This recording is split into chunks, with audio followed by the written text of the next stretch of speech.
On a vu l'extrait du single We Can Be Heroes. Ouais. Donc, c'est pas ça, c'est le titre qui n'est pas une composition personnelle. Non. C'était fait par un petit musicien qui s'appelle...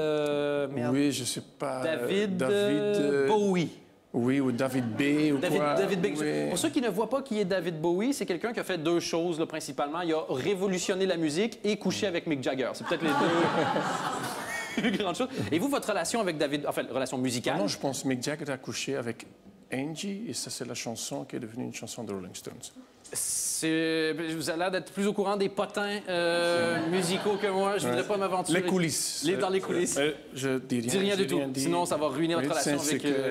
Et donc, David Bowie, qui, dès votre premier album, avait dit à l'époque, c'était en 97, que c'était un des meilleurs albums de l'année. Oui. J'imagine que ça vous a flatté, mais comment votre album est arrivé dans le lecteur de disques de David Bowie? C'était Lazare, c'était un journaliste aux Pays-Bas qui était un bon ami à David Bowie, qui lui a donné le disque parce que lui, il aimait bien. Et David Bowie était en tournée. Et voilà, le disque se trouvait dans son compact disque. Hein. C'est vieux temps, il a 2 ans, non, 100 ans.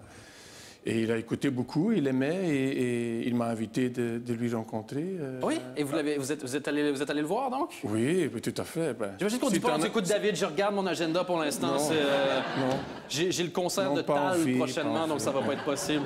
Et comment ça s'est passé, la rencontre avec David Bowie? Ben, c'était très cool parce que, je dois dire, j'étais quand même nerveux.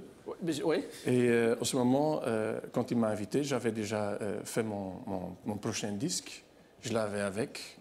Et moi, j'ai jamais mis des photos de moi-même sur mes premiers disques. Okay.